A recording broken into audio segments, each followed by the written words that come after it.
Excelente, amigos.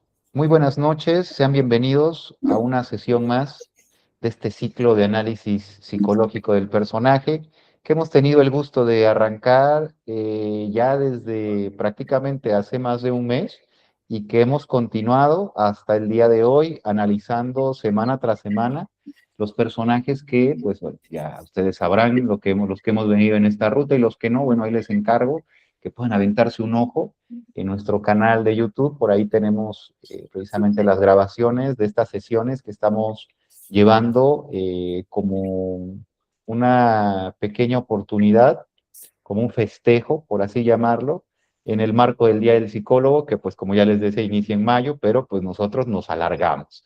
Nos encanta el festejo, nos encanta la pachanga y por eso pues nosotros seguimos parejo, ¿no? Amigos, el día de hoy tenemos un manjar, como les decía, analítico, una obra maestra del cine contemporáneo. Precisamente este tema es un tema que de manera personal me ha venido moviendo desde lo profundo, desde la primera vez que lo vi en el cine.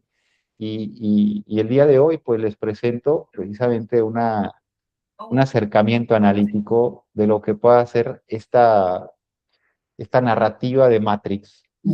Eh, este ciclo de análisis nos va a ayudar, amigos, a que nosotros tengamos la oportunidad de ir reconociendo a través de estos diferentes procesos que vamos analizando, cómo es que conectamos de alguna manera nuestras historias, cómo es que conectamos de alguna forma nuestras diferentes experiencias personales con todos estos personajes que vamos de a poquito conociendo, abordando, y los que ya teníamos una idea un poco más clara, bueno, pues ya sabemos a lo mejor hacia dónde vamos caminando, pero los que vamos descubriendo en el camino, ¿no? Es todavía más interesante ir descubriendo toda una historia, una narrativa, ¿no? Y a la par irnos identificando en el transcurso, ¿no?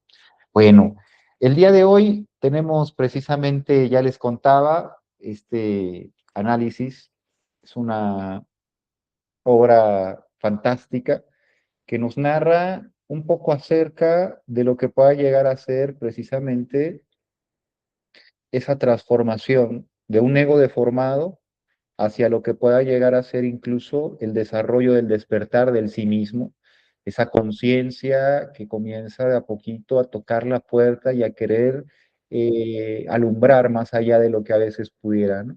Pero es ahí donde nosotros entramos con gran oportunidad, ahora viendo, mirando de frente este personaje que es Thomas Anderson en su forma de persona, pero que es Neo en su otra personalidad como hacker, ¿no? Que en su momento puede llegar a tomar una relevancia como tal en el personaje, ¿no? Esas dualidades. El día de hoy tenemos, como les compartía, amigos, este abordaje precisamente desde la ciudad bellísima de Orizaba, Veracruz, la ciudad de las altas montañas, ciudad de las aguas alegres, pueblo mágico. Desde aquí, su servidor Miguel Cortés, psicoterapeuta, psicoanalista, junguiano, tenemos la oportunidad de estar conectándonos con muchísimo gusto, amigos.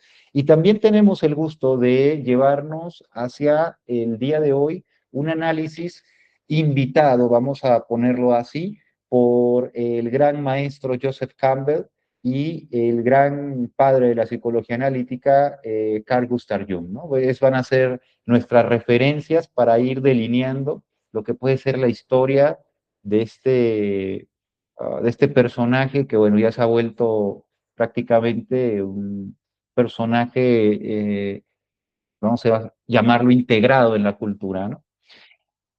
Vamos a ir desde la primera parte del análisis, amigos, que es algo que a mí me agrada, un poquito del contexto, ¿no? Miren, la película, porque nos vamos a basar en esa primera película de 1999, narra precisamente e inicia con un pequeño mensaje en una computadora donde se presume que alguien, no se sabe, ¿no? De alguna manera es el elegido, ¿no? Será el elegido. Dice, ¿tú lo crees? No lo sé, Morfeo lo cree, ¿no? y se acaba ese mensaje. Posteriormente sale una dama que está en una habitación, llega la policía y de alguna manera busca irrumpir en el lugar donde se encuentra. Esta dama vestida a forma elegante frente a una computadora, escapa y bueno, pues la policía de alguna manera se queda sorprendido, ¿no? Llegan los famosos agentes que serán personas muy bien vestidas, con un traje oscuro y simplemente inexpresivos, ¿no? Y se darán cuenta que ha huido, ¿no? Esta hacker también, ¿no? Entonces, así inicia. La película narra precisamente la historia de Thomas Anderson, que es un ser humano que vive una doble vida, literal, como muchos seres humanos. Eh, de alguna forma, en un aspecto, vive dentro de una persona que pues obviamente se llama Thomas Anderson y es un programador, ¿no? En una corporación de software despistado, ¿no? Que se desvela, que de repente no llega a tiempo, ¿no? Que no es muy cumplido, pero pues que de alguna manera es muy bueno en lo que hace y por eso pues le ven potencial y lo conservan, ¿no? De noche es un hacker, pues vamos a ponerlo con este contexto, amigo, pues de élite, ¿no? En donde pues se codea precisamente con algunos de los que puedan llegar a ser, pues hackers masters, ¿no? Entonces, dentro de esto, él lleva tiempo ya, de alguna manera, buscando lo que pueda llegar a ser un mito dentro de este mundo de los hackers, que se habla y se resuena, ¿no? Y que algunos lo nombran como un secreto a voces y otros lo denominan precisamente como simplemente una fantasía, ¿no? Que le llaman Matrix y que en realidad no saben bien qué es, pero que todo el mundo, por lo menos de ese contexto, de ese gremio, está buscando qué es, ¿no? Entonces, dentro de esta narrativa, eh, este, este personaje va a sufrir de insomnios, ¿no? Va a tener de repente una sensación de que algo anda mal, como que de repente las cosas no están siendo realmente lo que son. Esa sensación de que la realidad está extraña o de que algo no está bien con la realidad, es algo que comienza a percibir no de ahora, sino ya de hace tiempo. Un mensaje misterioso en su computadora aparece y le dice de repente despierta Neo, que por cierto, Neo, como les digo, era su apodo de hacker, ¿no? Y le da ahí una sugerencia, sigue al conejo blanco. Entonces de repente tocan la puerta, llega una persona que le había encargado un trabajo, ¿no? Vamos a imaginar de hacker, no sabemos cuál, pero le encarga un trabajo, él le da, le entrega es tanto dinero y le dice, oye, te veo mal, te veo raro, te veo pálido, ¿no? Te hace falta algo, creo que ya necesitas salir, que te pegue un poco la vida. Y le dice a la chica con la que va esta persona, le dice, ¿cómo ves? ¿Nos los llevamos? La chica lo ve con un rostro pícaro y le dice, sí, ¿por qué no? Y de repente él se da cuenta que ella tiene tatuado un conejo blanco, ¿no? Que prácticamente era como la pista que habían dadole ahí. Y de repente él se acuerda de esto y dice, ok, tenía que salir, pero pues vamos ahora, ¿no? Entonces él se va, llegan a una especie como de bar, ¿no? De alguna otra manera, ahí empieza un desarrollo diferente, ¿no? Desde el camino del héroe, esta primera escena, amigos, porque recuerden que vamos analizando desde lo que pueda llegar a ser el camino del héroe de Joseph Campbell, y desde esta área, eh, recordemos que como cada uno de nuestros diferentes héroes que hemos venido analizando, de acuerdo con lo que habla Campbell, el mundo ordinario de la nada sufre un cambio que va a comenzar de alguna manera a modificar la vida del héroe, ¿no? De ese mundo ordinario llega lo que se llamará o denominará el llamado a la aventura. ese llamado a la aventura que muchos de nosotros desconocemos, que de repente nos llega a través a veces de intenciones terceras o a veces simplemente la misma vida llevándonos a diferentes rumbos. Este camino que comienza a abrirse y que nos llama a una aventura es precisamente aquel proceso transformador que va a comenzar de alguna manera a darse y que va a comenzar de algún modo a integrarse de a poco, ¿no? Entonces, este ser humano, al igual que todos nosotros, va a vivir en esta historia, en esta narrativa, ese proceso de primera mano, amigos. Y ahí va a ser, ¿no? Diría Campbell, ahí va a ser el llamado cuando de repente ese conejo, ese mensaje, vamos a imaginar que va a actuar como si fuera el heraldo, aquel que de alguna manera mm, lleva el mensaje, va a desestabilizar la tranquilidad, el status quo. Lo que normalmente hace o sucede con una persona, sucede algo que es totalmente diferente. En este caso, si se dan cuenta, esas personas que de la nada irrumpen y que cambian, vamos a imaginarlo, el destino, en este caso de Neo, ¿no? Que van a permitir llevarlo a vivir una aventura que tal vez si no se hubiera dado el permiso, no hubiera tenido oportunidad de iniciar. Esta aventura, amigos, es una aventura que va a transformar su vida y mucho lo veremos repetidamente en las historias que hemos venido analizando, pero el día de hoy esta aventura tiene algo especial. No es una aventura cualquiera, es una aventura que le brinda opciones a un ser humano. En las sesiones anteriores hemos analizado, por ejemplo, la historia de Simba, donde la transformación no podía darle opciones. Simplemente sucedió tal como tenía que suceder. Lo mismo con Harry Potter, que tal vez una opción le dio Hagrid y le dijo, ¿quieres venir conmigo o quedarte? Pudo tener opción.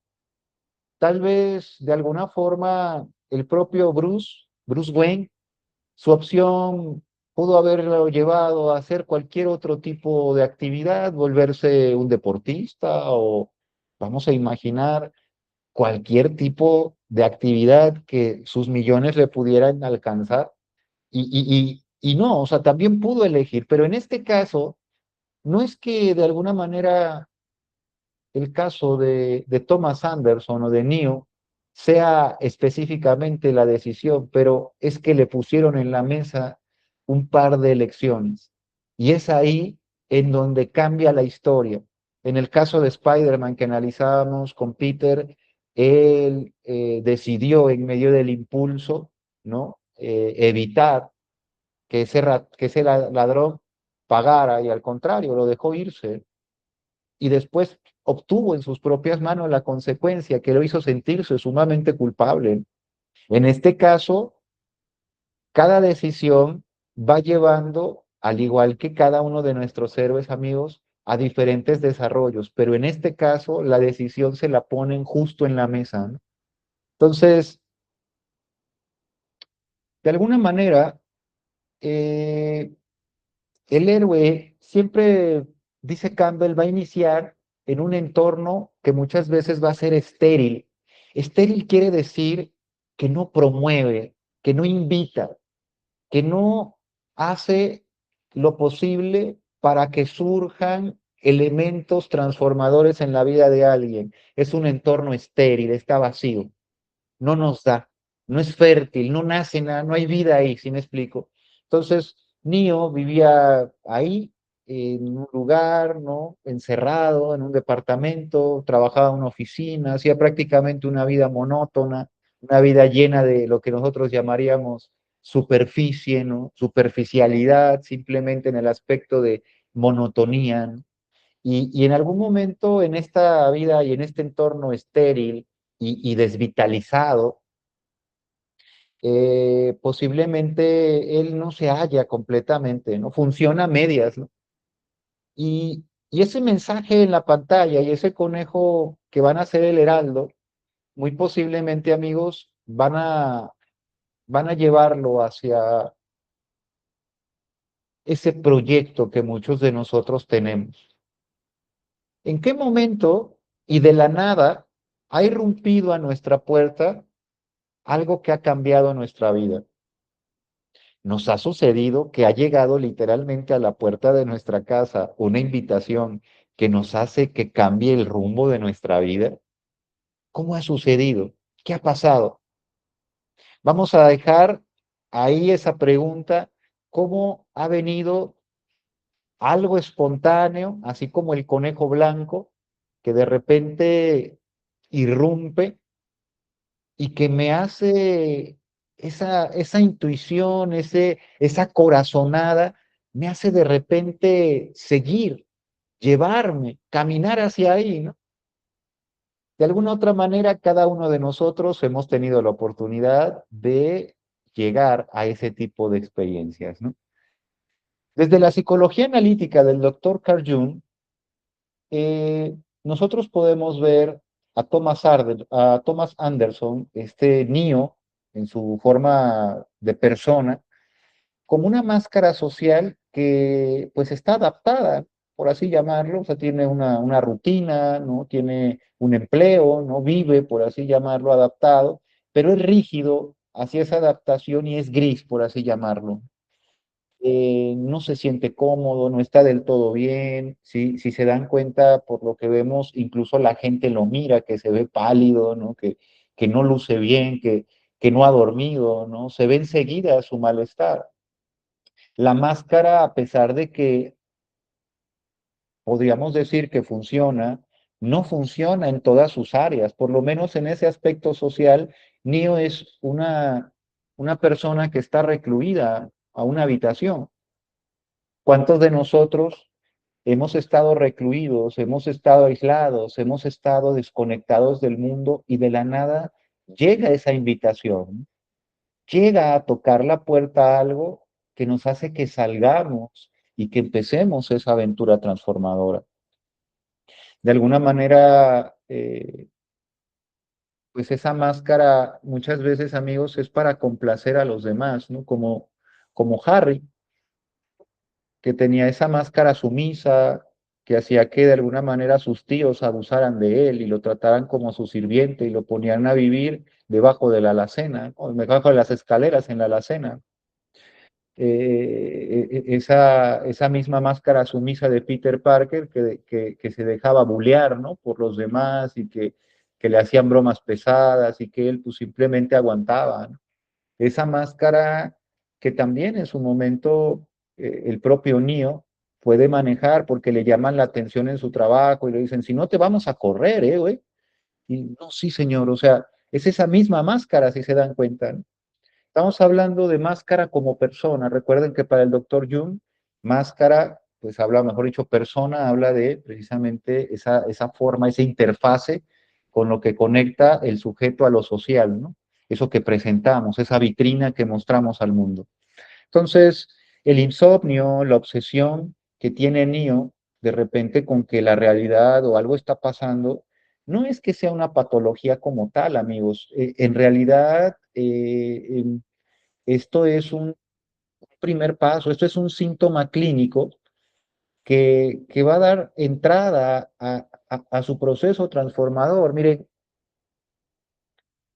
para el doctor Jung, el síntoma, ya sea un síntoma físico o un síntoma psíquico, un síntoma emocional, eh, es el primer paso para el proceso transformador que nos va a llevar a salir adelante hacia el otro lugar, hacia, vamos a imaginar, la salud, por así llamarlo.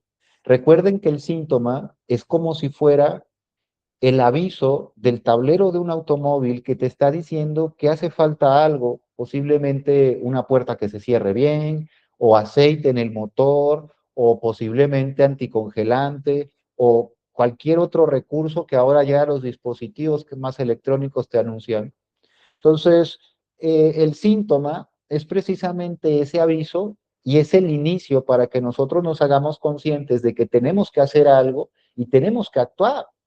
Es por eso que, de alguna manera, este síntoma no es que sea una patología como tal, ese insomnio, esa sensación de realidad extraña, sino que en realidad es el primer paso, es el foquito que se encendió para avisarle que va a iniciar el proceso transformador. A muchos de nosotros el síntoma nos está avisando que vamos a llegar a un estado crítico o que ya estamos en él. Y es que el estado crítico es el proceso transformador en sí, es la deconstrucción del yo psíquico y la reconstrucción a su vez. Es un proceso en donde deconstruyo y construyo lo que yo soy, lo que yo valgo, lo que yo tengo, lo que yo puedo. Mucho del pasado ahí se va, algunos se conserva, pero mucho de lo que también puede llegar a ser lo que yo deseo ser, se puede construir ahí. Es por eso entonces, amigos, que de alguna manera eh, ese primer aviso que tiene el propio Neo le va a llevar a que tenga una postura precisamente ya de más alerta, ¿no? Entonces él está alerta. Cuando le llega ese mensaje que le dice, siga el conejo blanco, él está alerta, ¿no? Entonces ve que llega la chica que le invitan, le dice, vamos, te vas a divertir, te lo prometo, ¿no? Entonces él dice, ok, accede y va para allá, ¿no? Eh, de alguna manera, la intuición, muchas veces, de que esa realidad es una mentira, habla muchas veces el sí mismo, amigos. ¿Qué es el sí mismo? El sí mismo es nuestra verdad original, es lo que hemos sido, lo que somos y lo que seremos. Es lo que no ha cambiado en nosotros, es nuestra esencia verdadera. Eso que de alguna manera apela y que trata de salir constantemente, pero que la persona no le permite. Muchas veces es esa intuición que nosotros le llamamos la voz de la conciencia, ¿no? O esa voz interna. Entonces, esa intuición que de repente le lleva a seguir al conejo, a despertar, vamos a imaginar, y a ese proceso de despertar, puede a veces ser la famosa corazonada del ser. Muchos de nosotros nos damos cuenta cuando de repente en un momento difícil de nuestra vida sabemos que tenemos que hacer algo, sabemos que tenemos que pedir ayuda, sabemos que necesitamos ayuda y de alguna manera nuestra mente, porque estamos a la defensiva del mundo, nos aísla. Pero hay algo adentro de nosotros que a veces no sabemos qué es, pero nos dice, por favor, trata esto de forma seria, trata de pedir ayuda a quien ya puede saber quién. A veces es un familiar, a veces es una amistad, a veces son seres humanos con los que contamos, nuestra propia pareja o seres humanos que están a nuestro lado, nuestros padres, nuestros hijos, ¿no? Dependiendo. Entonces, de alguna manera, ese botoncito interno que se enciende, esa lucecita interna, ese Pepe Grillo que de repente te dice, hey, creo que requieres, ¿no? Creo que sería buena idea seguir hacia allá, ¿no?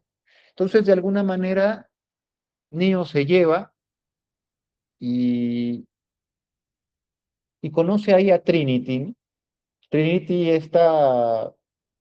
este primer encuentro con lo que va a ser el mensajero formal, el heraldo de lo que va a ser el maestro, ¿no? Dice frases muy bellas por ahí que, que le puede, que le puede decir Trinity, ¿no? Así como de, eh, tú estás buscando algo, ¿no?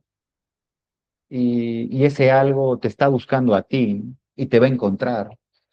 Entonces, en ese momento, Neo se queda más confundido, simplemente sigue su día y bueno, al otro día está en el trabajo, ¿no? Le llama precisamente Morfeo, del cual ya le había hablado Trinity, le dice que lo estaba buscando y él precisamente responde la llamada, comienza a recibir indicaciones que él comienza a darse cuenta de que es algo muy extraño porque le están avisando que lo van a capturar, que lo están siguiendo.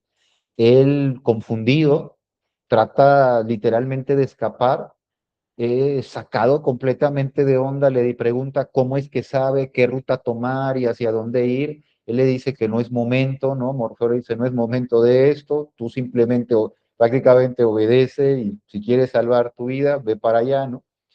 Entonces, llega el momento en donde, él va a ignorar las indicaciones de Morfeo por miedo a caer en un andamio y pues va a ser capturado. Le va a decir Morfeo, tú tienes dos salidas, ¿no? Una es que confíes en lo que te estoy diciendo y otra es que te vayas con ellos. Entonces él dice, no, esto es una locura. Y cuando se da cuenta, dice, yo no he hecho nada, yo no soy culpable, no, vaya, ¿por qué van a venir? ¿No? Yo no he hecho nada. Ok, y lo toman. En ese momento, eh, en una sala, ¿no? Fría, se presenta este agente Smith que lo va a confrontar, le va a hablar de su doble identidad, sabemos quién eres, ¿no? Sabemos que por un lado eres Thomas Anderson, pagas impuestos, tienes una vida, ¿no? Un trabajo, pero por otro lado, pues eres Neo y has roto todos los protocolos de seguridad y de cualquier cantidad de, vamos a imaginar, ciberseguridad, ¿no? Así que, pues, una de estas personas le dice el agente, puede tener éxito y la otra definitivamente no. Entonces le dice, mira, tú tienes una oportunidad para que puedas salir de aquí. Hay alguien que ya sabemos que te contactó, que se llama Morfeo, y que estamos buscando, que es un hombre peligroso, y que si tú nos das prácticamente oportunidad de agarrarlo, pues ahí quedan. Entonces, Neo prácticamente se ríe de ellos, ¿no? Eh, literalmente les pinta el dedo, ¿no? Y le dice, quiero una llamada. En ese momento, el agente le va a hacer que la boca, pues prácticamente le desaparezca, ¿no? Se le unen los labios y se queda sin boca. Neo se da cuenta que esto no es un juego, que esto es algo muy extraño y de alguna otra manera, pues le van a tomar en ese momento y le van a injertar lo que podría llamarse una especie ah, de organismo ah, eh, robótico, ¿no? Un simbiote ahí, un parásito robótico que se va a meter por el ombligo y que de alguna manera va a ser función de rastreador también como tal. Neo va a despertar en su cama sudado, así todo sacado de onda y va a creer obviamente que esto es un sueño, ¿no? Esto fue una pesadilla terrible, ¿no? En ese momento, pues va a recibir una llamada precisamente de Morfeo y le va a decir que si realmente quiere saber quién es y quiere conocer la verdad, pues de alguna manera, ¿no? Lo ve en tal lugar. Esta segunda escena, amigos, desde el camino del héroe, nosotros podríamos analizarlo como el famoso rechazo al llamado. Recuerden que el héroe no siempre va a aceptar el llamado a la primera. El héroe va a costarle trabajo el poder llegar a realizar su proceso transformador, ¿no? Lo va a rechazar en algún momento, como el propio Simba, ¿no? Que rechazó en algún momento el ser rey de nuevo, ¿no?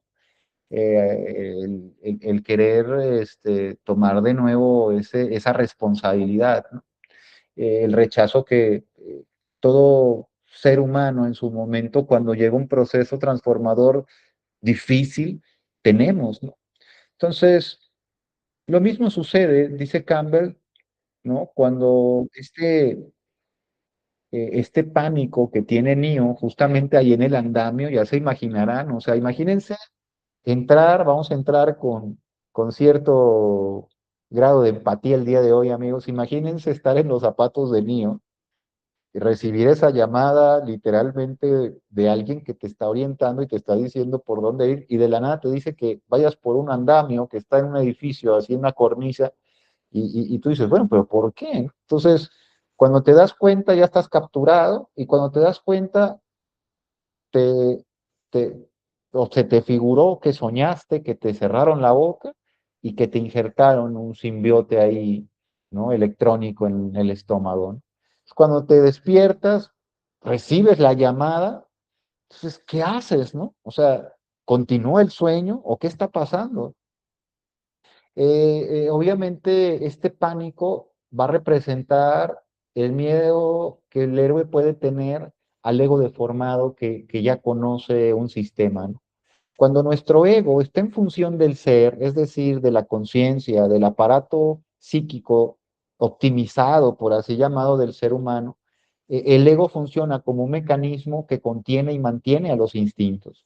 Y esto le da oportunidad de que los instintos se alimenten, esos instintos que piden seguridad social, que piden seguridad afectiva, que piden posiblemente también seguridad sexual, ¿no? Que piden por ahí seguridad económica, o sea, que están pidiendo constantemente este tipo de elementos que son fundamentales para la supervivencia del yo psicológico.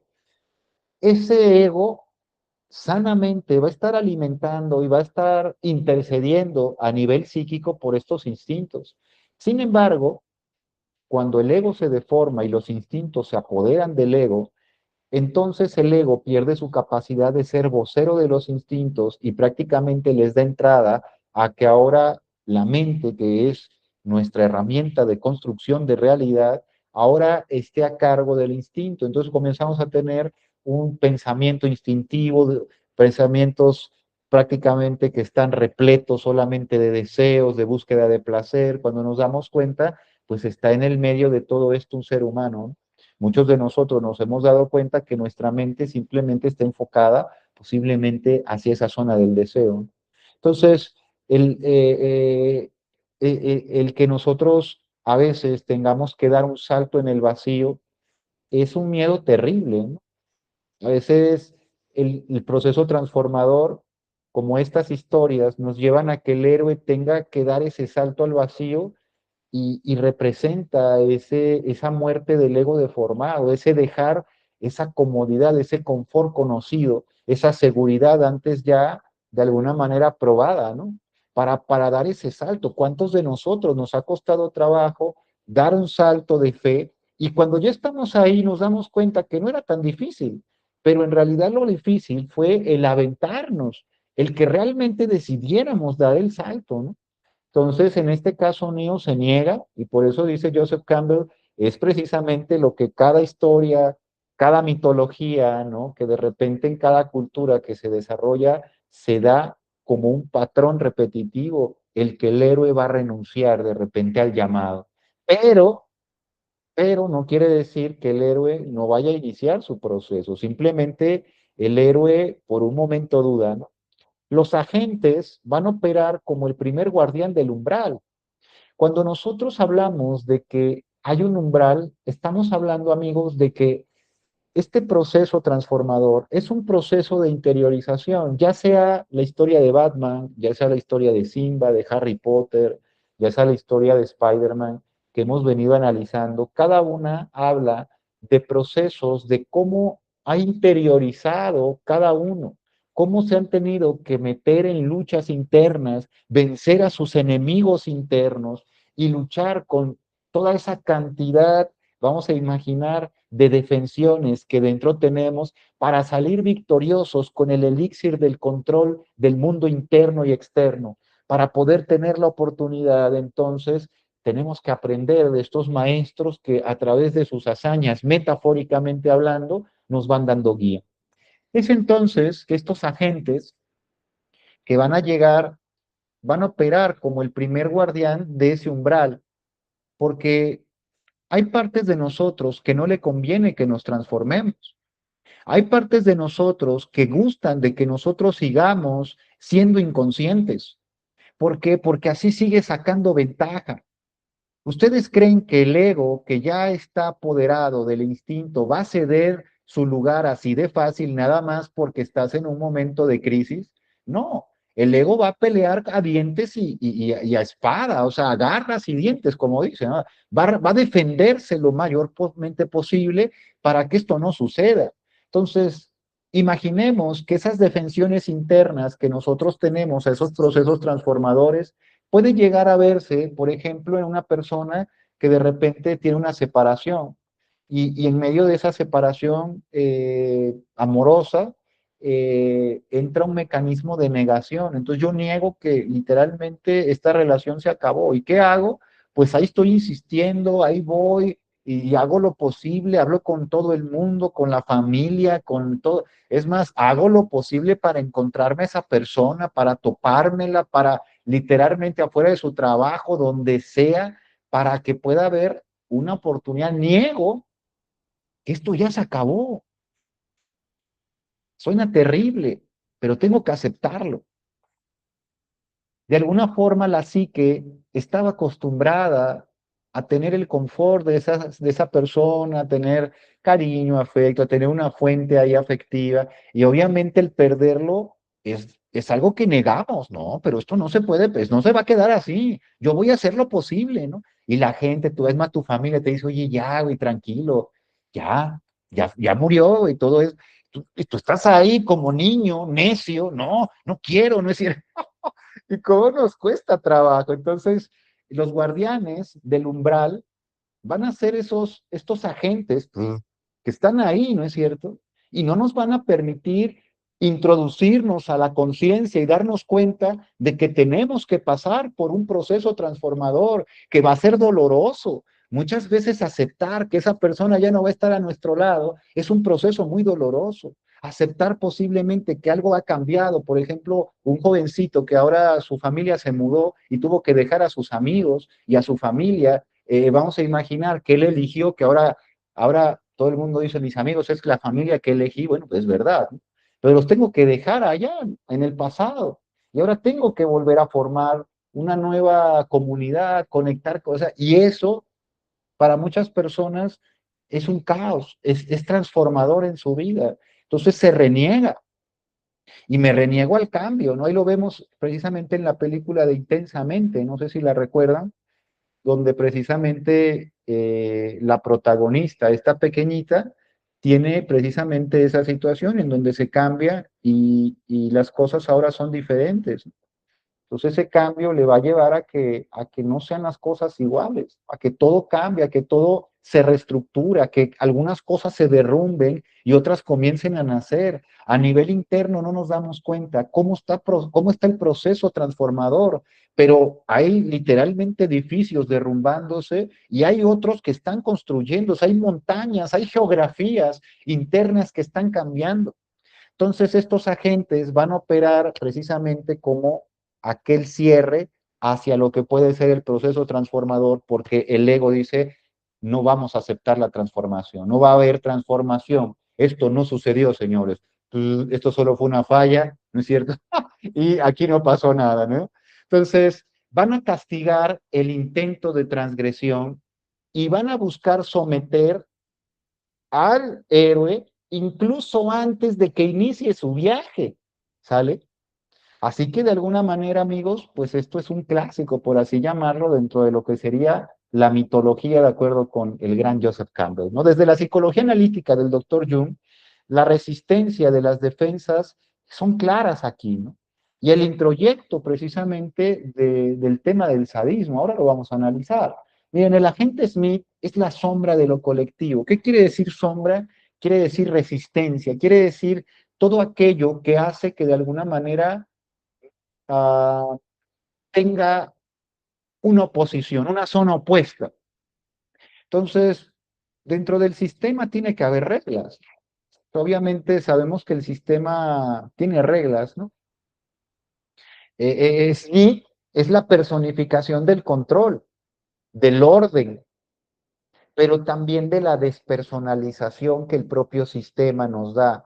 Cuando hablamos del sistema, en el tema de Matrix se habla pues del sistema social, general, el mundo, ¿no? Y también hablamos del sistema que habla de este sistema que es un software, que es donde todos están conectados y que nos hacen creer una realidad las máquinas, ¿no? Ahora vamos a explicar un poquito de este tema, pero cuando hablamos nosotros de sistema, vamos a hablar de nuestro sistema personal también, de cómo de alguna forma nuestro sistema neurótico, que ya está hecho de una manera, como les digo, no va a permitir que la transformación se dé, porque la transformación quiere decir que haya elementos que tengan que dejar de ser para comenzar a ser diferentes. Y es por eso que de alguna forma se va a proteger. Entonces, va a buscar el orden y el control ese Smith va a buscar el orden y el control de lo que ya se sabe, de lo que ya se tiene certeza. Yo soy así, por eso hay gente que de repente tiene este famoso dicho que dice, yo soy así y así me moriré. Nadie intente cambiarme porque así seré. Y de alguna manera es ese estilo de defensa, es ese Smith que está saliendo de alguna forma tratando de cerrar la transformación. Borrarle los labios a Neo, o sea, cerrarle la boca desde la psicología analítica va a representar una gran metáfora, ¿no? Clínica, porque de alguna manera pues estaríamos hablando de que esa parte de resistencia castra la palabra. Eh, Vamos a imaginar, esto habla de un entorno represivo. ¿Cuántos entornos que nosotros sentimos que son libres, en realidad son entornos controlados y muy represivos? Nuestra propia familia, ¿no?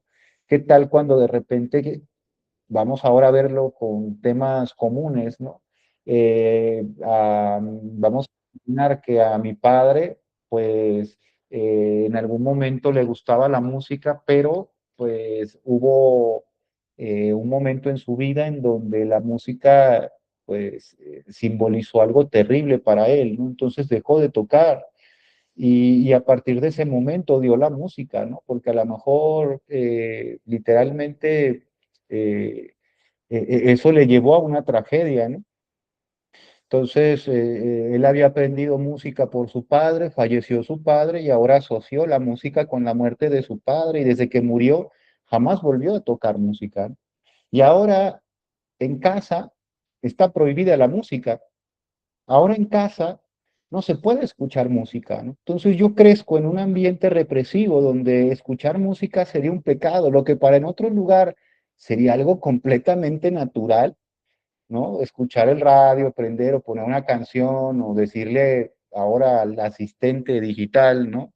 Hey, tal, pon una canción, pues es algo natural, pero hay lugares en donde no. Entonces, esa castración, eso que nosotros hablamos de anular, eso que hablamos de quitarle, ¿no? Entonces, el borrarle los labios habla de que el sistema, muchas veces nuestro propio sistema, que fue nuestra familia, nos ha llevado, o ese sistema social, o ese sistema cultural, nos ha llevado a que nosotros reprimamos mucho, ¿no?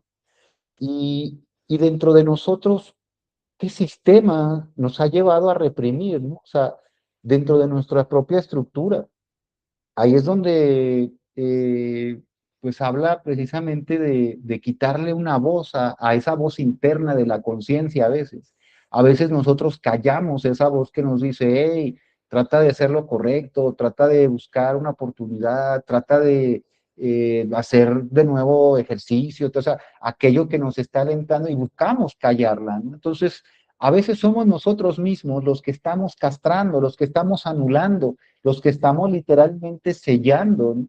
Quitándonos los labios. Es esa misma defensa, ese mismo Smith, que es nuestra propia defensa, que nos está inhibiendo el que nosotros podamos expresar nuestra verdad y podamos hacernos conscientes de la misma. Entonces es ahí, amigos, en donde precisamente, ¿no? Viene ese, fíjense cómo somete a Neo, ¿no? Le dice, eh, de alguna manera coopere con nosotros para que ese terrorista llamado Morfeo lo pongamos ante la justicia, ¿no? Morfeo entonces de alguna manera va a presentar una faceta de posible guía, ¿no? Eh, esa introducción, ya desde aquí, ¿no? O sea, ya desde acá, ¿no? Esa introducción del parásito en el ombligo va a representar precisamente ese introyecto de la neurosis que nosotros tenemos muchas veces, amigos, por simplemente querer hacer las cosas correctas en el mundo. Esa famosa neurosis por crecer, reproducirnos, vivir de una forma, esa famosa neurosis que tenemos por el que más tiene, más puede y por lo tanto más disfruta. Esa neurosis del capitalismo, esa neurosis que nos está llevando de alguna manera a cada vez hacernos más, vamos a imaginar, partícipes del mundo externo y a desahuciar ese mundo interno que también es un universo rico y lleno de vida, ¿no? Entonces, esa introducción del parásito en el ombligo, pues va a representar ese introyecto neurótico que todos tenemos y que todos estamos buscando, ¿no? Como dicen, el tratar de que podamos tener, vamos a imaginar esa competencia con el mundo, ¿no? Ese gusanito de querer tener lo que vi que en su publicación, lo que vi que en su fotografía de su muro, lo que vi que en su estado, tal persona ahora está festejando, teniendo, viviendo, ¿no? Ese famoso gusanito que se mete y que adentro hace estragos, ¿no? Que literalmente es parte del sistema, ¿no? Y que nosotros sin querer, pues dejamos entrar. El sistema, amigos, va a sembrar culpa y control, ¿no? En el centro vital del sujeto. El sistema muchas veces nos lleva a que si no damos un regalo el 10 de mayo a nuestra mamá, pues obviamente somos malos hijos, ¿no? Entonces, de alguna manera está implícito tanto el sistema externo social como el sistema interno de nuestra propia estructura psíquica, ya te das cuenta. Entonces hay una correlación. Por eso cuando se crea la metáfora de Matrix es brillante, porque habla de esta correlación de los mundos externos, que pues son superficiales, superfluos, vaya, y de esos mundos internos, que estaríamos hablando de la realidad, que a veces parece como una croaca, que a veces no tiene sabor, como la vida externa, que afuera el mundo brilla y destella y se ve muy bonito, y adentro se ve pues más austero a veces, ¿no? Porque dependiendo de la realidad del sujeto. Por eso, dentro de la psicoterapia analítica del doctor Jung, decimos, trata de enriquecer ese mundo interno, trata de prestar atención y también llevar a que se decore, se forme, se construya hábitats internas, así como externas, de forma maravillosa, ¿no? Dedicarle tiempo a esa zona interna. Entonces, pues de alguna forma, aquí viene un eco, ¿no? Por ejemplo, de ese Voldemort, que ustedes recordarán, vivía como parásito detrás de la cabeza del profesor Quirel, ¿no? Que ahí estaba, en un turbante lo tenía ahí amarrado, ¿no?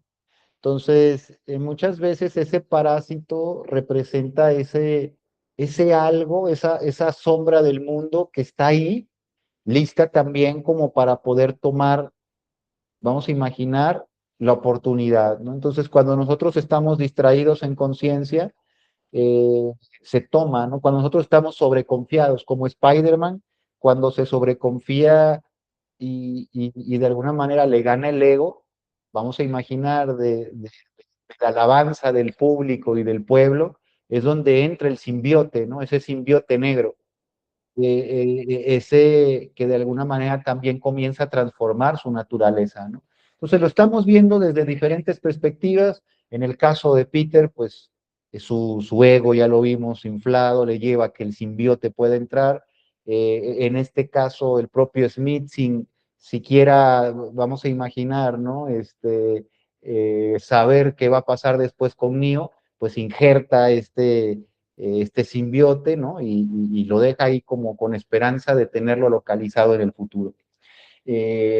De alguna manera, amigos, esto pues va a ser algo que el propio Neo va a creer que es un sueño, ¿no?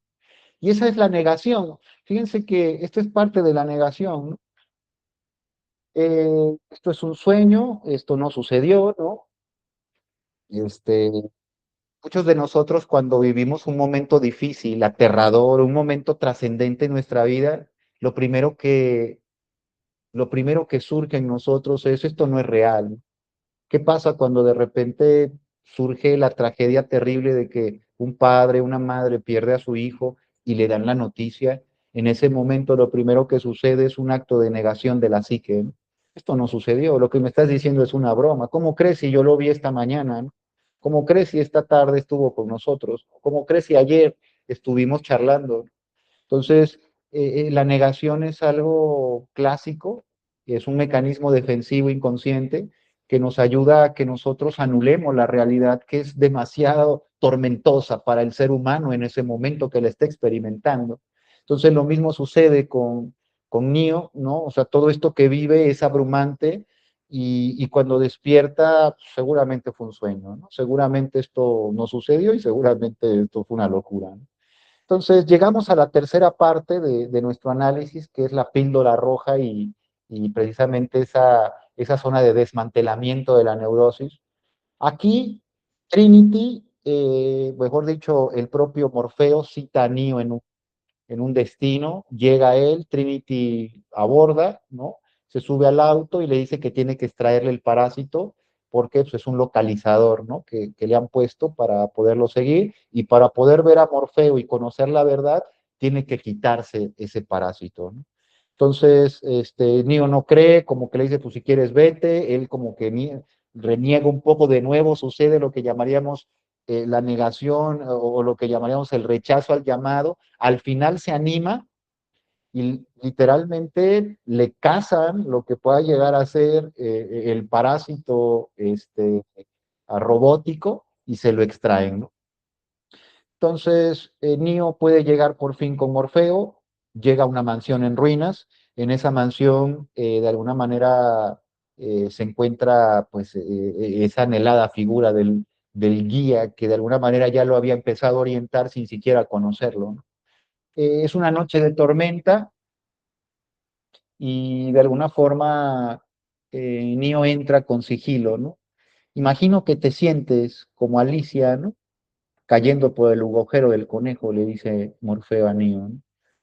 Entonces, fíjense qué metáfora más grande ocupa, ¿no? Una metáfora muy interesante, ¿no? Alicia entrando a ese mundo de las maravillas, ¿no? A un mundo alterno, un mundo diferente, ¿no? Entonces le dice Neo, pues sí, un poco, la verdad, ¿no? Dice, tienes la mirada de un hombre que acepta lo que ve, ¿no? Dice, pero ¿por qué? Porque estás esperando un despertar, ¿no? Fíjense qué palabra le dice Morfeo, ¿no? Entonces aquí Morfeo lo va a empezar a poco a poco y con cariño, con amor, ¿no? A llevar hacia su proceso de despertar, ¿no? Y le va a decir, mira, tú eres dueño de ti, tú tienes la oportunidad de tener una decisión hoy, ¿no? Tú puedes regresar a tu casa, a tu camita y despertarte como si nada de esto hubiera pasado, o tú puedes literalmente ver qué tan profundo es el agujero de ese conejo, ¿no? De ese mundo de las maravillas y poder descubrirlo. Entonces le ofrece la famosa píldora azul que lo regresará a su cama y la píldora roja que lo llevará a un despertar, que en este caso, desde la metáfora que estamos analizando, será su proceso de despertar consciente, ¿no? Neo va a elegir la píldora roja, amigos. Así se espera del héroe, se espera que de alguna manera el héroe se vaya por el camino que de alguna forma a veces va a representar el riesgo muchas veces, el camino hostil, el camino empedrado, el camino espinado, y pues bueno, Neo no sabe todavía que este camino es así, pero él está sediento de aventura. Miren, cuando una persona está buscando su despertar, no es que de alguna otra manera el destino, no, solita la misma experiencia de vida le va a llevar hacia estos personajes o hacia estos procesos. Entonces, Neo elige la píldora porque ya de alguna forma la había elegido desde antes. Comienza a tocar un espejo por ahí que hay, un espejo roto, y comienza a derretirse, a cubrir su cuerpo, y en ese momento va a sufrir un paro cardíaco, ¿no? Desde lo que de alguna manera puede llegar a ser la Matrix para Morfeo, porque ahí mismo lo dice, le dice, ¿qué es la Matrix, no? Cuando están platicando y le dice, mira, es el mundo eh, que se ha puesto ante tus ojos para que tú no veas la verdad, ¿no? Entonces, desde la metáfora del doctor Jung, el mundo externo es un mundo que debemos de compartir, obviamente, y vivimos en él, pero no es nuestra realidad. Nuestra realidad es el mundo interno que nosotros vamos comprendiendo de esa realidad externa, ¿no? Mi verdad, decía el gran maestro Jesús, tu verdad te hará libre, ¿no? La verdad te hará libre. Entonces, eh, es por eso que dice Morfeo, ¿no? O sea, es lo que es el mundo que se ha puesto ante tus ojos para que tú no mires la verdad y tú no puedas ser libre entonces, ¿no? Porque aquel que tiene la verdad o que conoce la verdad se libera, pero, pero solo la verdad personal es la que te libera. No hay otra verdad, ¿sí? Solo la personal. Cuando el gran maestro Jesús hablaba de que la verdad te haría libre, el mundo empezó a buscar la verdad. Algunos pelearon por ella, hicieron guerras. Yo tengo la verdad, yo la tengo, ¿no es cierto? Y al final intentaban afirmarlo, pero no se dieron cuenta que esa verdad simplemente les esclavizó.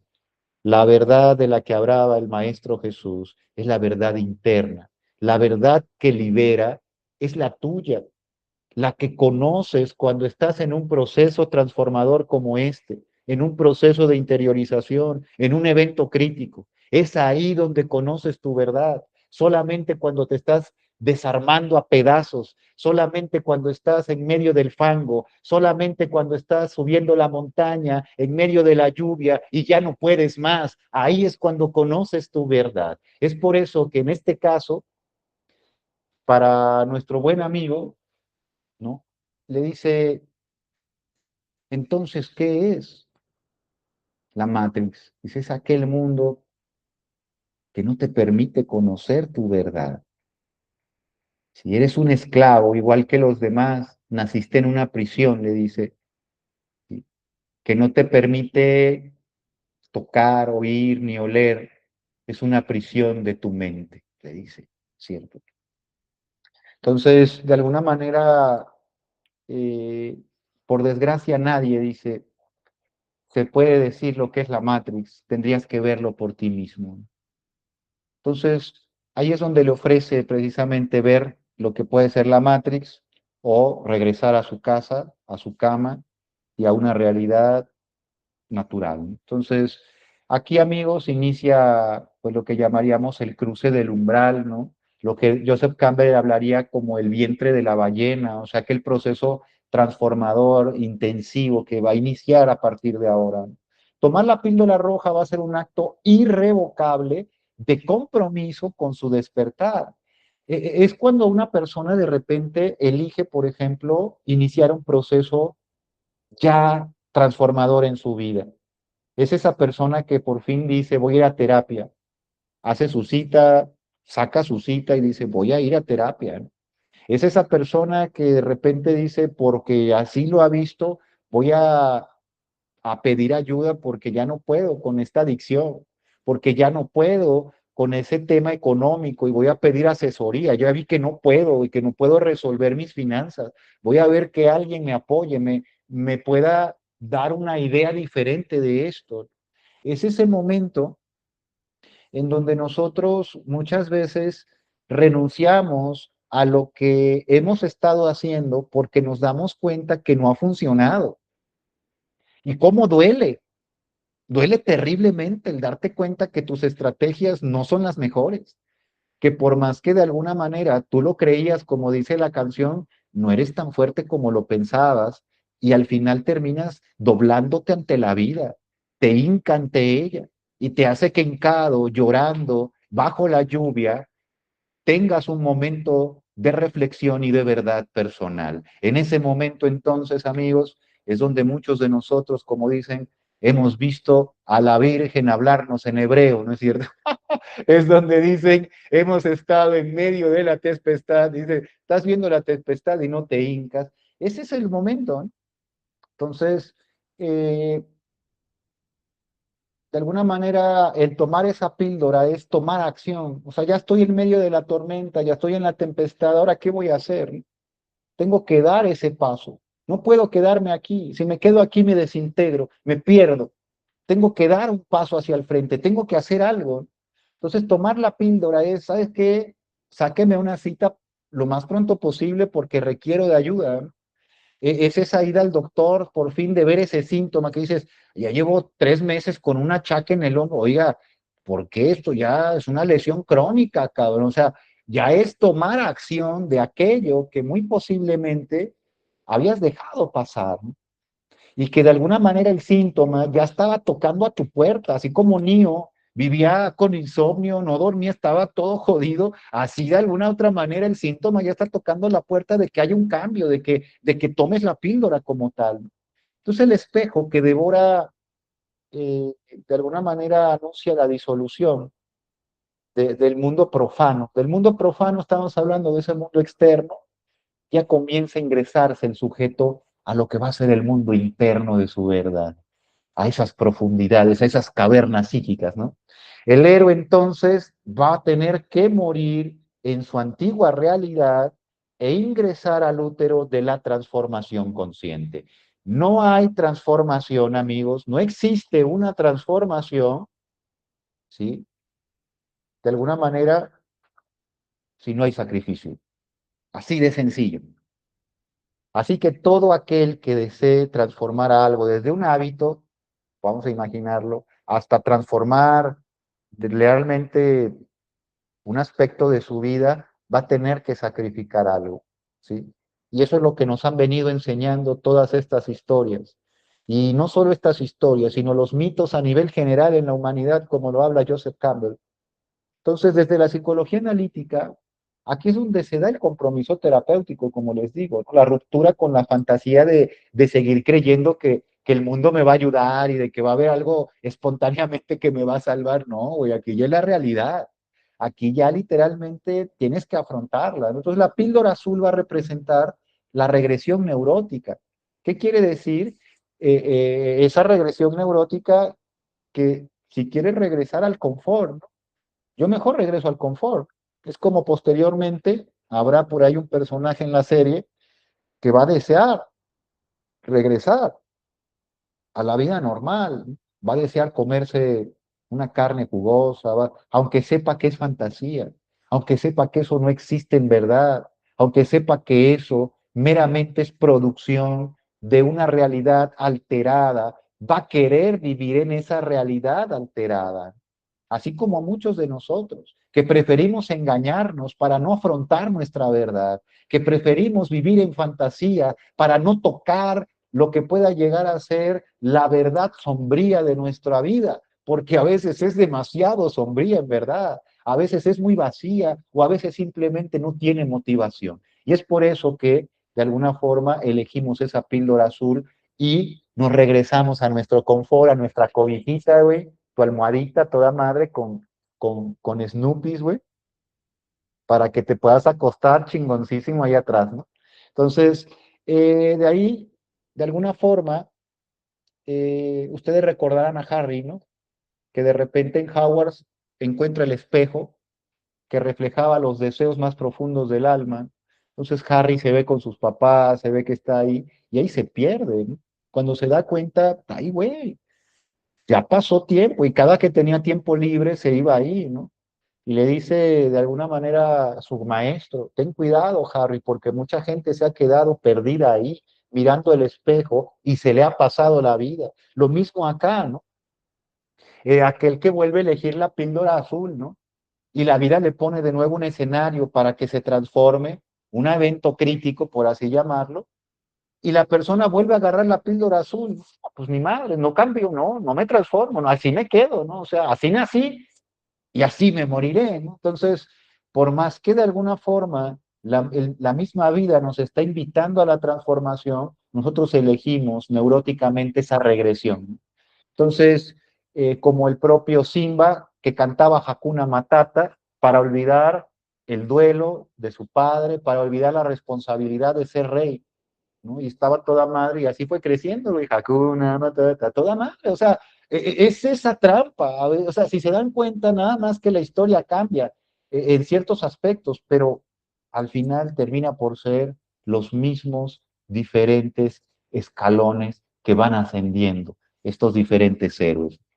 Entonces, elegir la píldora roja es aceptar el encuadre psicoterapéutico, por así llamarlo, ¿no? O sea, el destino que me va a llevar a revelar mi verdad, sea la que sea. En este caso, nosotros estamos analizando desde lo que es la psicología analítica del doctor Jung, ¿no? Pero el proceso de despertar que cualquier ser humano se lleve, ¿no? Ese doloroso compromiso de mirar nuestra verdad por encima de la ilusión adaptativa, porque la ilusión que tenemos, no crean que es nada más porque existe, porque sí. Un ser humano no se ilusiona nada más porque sí. La ilusión es un dispositivo que nos lleva a adaptarnos. Por eso somos la especie que mejor se ha adaptado, pero también somos la especie que más se ilusiona, por así llamar, ¿sí? Porque de alguna manera la ilusión hace que se llenen los huecos que están vacíos. ¿Con qué los llenamos? Con ilusión. Entonces, de alguna forma, este compromiso de ver la verdad por debajo de la ilusión, de saber que esta realidad que yo vivo, que es superficial, que tengo tantos likes, que la gente, que no sé qué, toda esa realidad es simplemente el humo de mi verdad. Adentro habita el verdadero Miguel, adentro habita el verdadero Jorge, la verdadera Taide, el verdadero Agus, adentro habitan, ¿sí? Dentro, los originales, la realidad, como la Matrix nos los va a marcar en algún momento. Entonces, ese espejo derretido, de repente, amigos, va a simbolizar también las defensas del ego que de alguna manera están colapsando ya. El ego que estaba deformado y comienza a colapsar porque tú ya te hiciste responsable de lo que sabes que tienes que hacer, ya empezaste tu proceso terapéutico, ya iniciaste tu proceso de recuperación, ya iniciaste tu proceso de concientización, ya iniciaste tu proceso reflexivo, o sea, ya estás ahí, obviamente el ego se va a retorcer como gusano con sal, va a ser feo, ¿no es cierto? Pues, o sea, aquí se puede decir, la dinámica visual que nos ponen es el espejo que toca a Neo y que lo comienza a llenar, como vamos a imaginar, con todo eso hasta que lo asfixia. La muerte simbólica de la persona, pues de alguna manera es para que la energía psíquica pase hacia el lado inconsciente, ¿no? Muere la persona, que es lo externo, y toda esa pulsión de vida, en lugar de que se vaya hacia el mundo externo, ahora comienza a ir hacia el mundo interno y a tomar vida interna, a tomar conciencia interna. Todo aquello que me distraía el mundo externo tiene que morir para que yo pueda nacer. Como dice la canción que cantamos en algún momento en misa, para vivir hay que morir. Así, amigos, así también tuvo que morir nuestro héroe en algún momento en persona para poder ingresar al mundo interno. Entonces, dentro de esta parte llegaremos a una zona, una fase 4 de esta historia, de esta narrativa, que hablará precisamente del despertar al mundo real, porque Neo va a despertar al mundo real y eso es lo que todo el mundo de alguna forma anhelamos, ¿no? Así como de ver la realidad, ver mi realidad, quién es Miguel realmente, qué es lo que le habita, qué es adentro, cuáles son sus monstruos, sus miedos, sus seguridades, qué hay adentro ahí, ¿no? Entonces, ese despertar hacia ese mundo real, hacia esa parte, ese nacimiento de lo psíquico, por así llamarlo, Neo va a despertar calvo, desnudo, cubierto de una especie de gelatina extraña y babosa, conectado por cables y tubos por diferentes lados, dentro de una especie de cápsula rosada, rodeado de otras millones de cápsulas en una especie de torre que a su vez comparte otras miles de torres más. Entonces, él va a despertar aquí, se va a encontrar en medio de esta realidad completamente extraña, alterada y fuera de la comodidad, y un robot flotante va a llegar a desconectarlo bruscamente del sistema, ¿no? Y lo va a arrojar a un canal de aguas negras, así como de producto fallido. Lo va a tomar, lo va a arrojar, se lo va a escupir, por así llamarlo. Entonces, en ese momento va a ser rescatado por la famosísima nave Nakubunosor, ¿no? Esta nave que lo va a ayudar a que, eh, vamos a imaginar, él comience su proceso. Lo va a rescatar y va a iniciar su proceso. Ahí está dentro, obviamente, Morfeo, Trinity y toda la banda que lo está esperando, ¿no? Porque al parecer va a ser esta oportunidad, ¿no? Una oportunidad única porque tienen el presentimiento, sobre todo Morfeo, de que Neo es el elegido. Vamos a tratar, de alguna manera, ¿no? De imaginar, ¿no? Neo despierta y dice, he muerto. Y le dice Morfeo, todo lo contrario, ¿no? Al contrario, estabas muerto. ¿sí?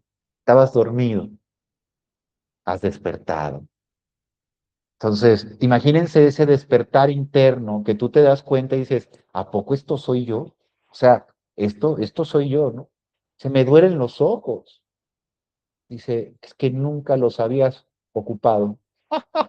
Nunca habías usado los ojos. En realidad habías visto nada más, ¿no? Lo que habían querido que vieras, ¿no?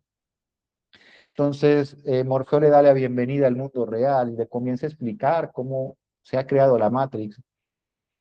Le revela que la Tierra fue destruida y que la Matrix es una simulación, pues neuroreactiva, que de alguna manera está diseñada por las máquinas para usar nuestra energía biocelular como una batería y obtener energía, pues se podría decir renovada, ¿no? Entonces, aquí viene algo muy interesante, amigos, ¿no? Muy interesante que yo les quiero compartir, ¿no? Que de alguna forma, dentro de esta metáfora de, de Matrix, hay algo elemental, ¿no? Que ahorita iremos abordando ya a lo mejor un poquito más, se puede decir profundamente, pero este nacimiento va a venir en todas las culturas del mundo.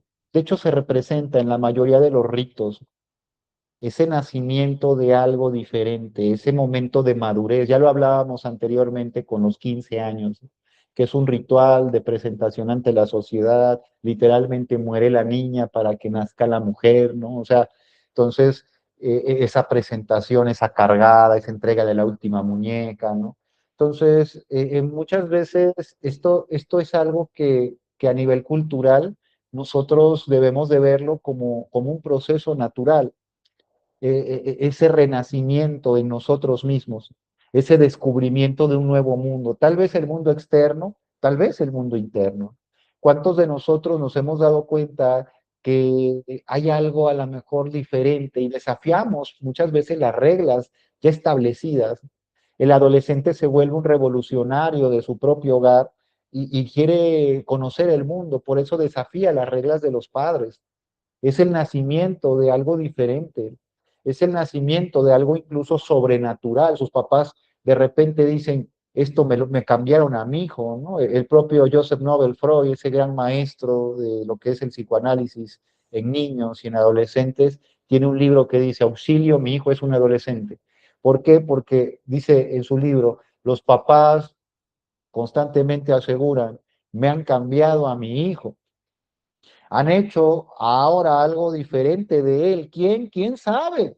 Pero ya no es el mismo, ese niño tierno que jugaba con su mascota, que visitaba a la abuela y la abrazaba, ya ha sido, es un cambio totalmente diferente. Entonces, este tipo de transformaciones se da muchas veces, amigos, de forma natural. A veces ocurre porque hay eventos críticos que nos llevan ahí, ¿no? Pero ahí es donde descendemos a los abismos, ¿no? Donde el héroe rompe lo que podía ser el cascarón y por primera vez ve la cruda realidad. Muchos adolescentes se deprimen porque se dan cuenta que pronto llegarán a ser adultos, eso que se dan cuenta que es algo que no quieren llegar a ser, porque el adulto lo ven como un manejo de nervios, como alguien que se preocupa constantemente, como alguien que tiene deudas, como alguien que regaña, como alguien que, o sea, entonces esa sensación de no querer llegar ahí, ¿no? Entonces, por primera vez que veo el mundo, por primera vez que tengo responsabilidades, por primera vez que comienza a ver algo diferente en mi vida, ¿no?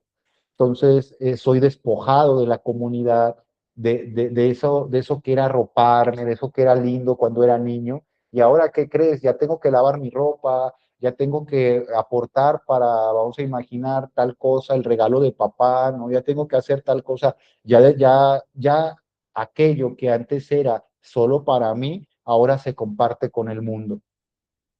Entonces, pues aquí es donde se habla, ¿no? Que se arroja a las aguas, a las aguas bautismales, ¿no? Son esas aguas que van a bautizar para comenzar el verdadero entrenamiento de ese ser humano, lo que va a iniciar como ser la verdadera oportunidad de ver la vida, ¿no? Entonces, de la psicología analítica, esto hablaría así de cajón, de un parto psicodinámico, es decir, estaríamos hablando de que es el nacimiento de una psique nueva.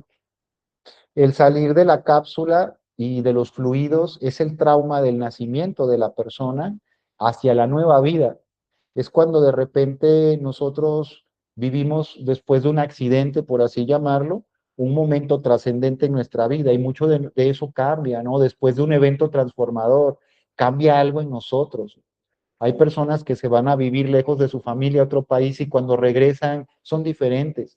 Hay personas que después de estar un tiempo alejados o vivir momentos, vamos a imaginar, en un hospital o en una prisión, o sea, esto cambia, transforma. Entonces, de alguna manera, hay un parto psicodinámico, quiere decir, hay una psique que se renueva, una psique que de alguna manera nace. Entonces, este salir de los fluidos, de conectado con cosas y con cables y todo, literalmente está hablando de un nacimiento real, de un ser humano que se está pariendo a sí mismo, dice Silvio Rodríguez en una de sus canciones, la era está pariendo un corazón, ¿no?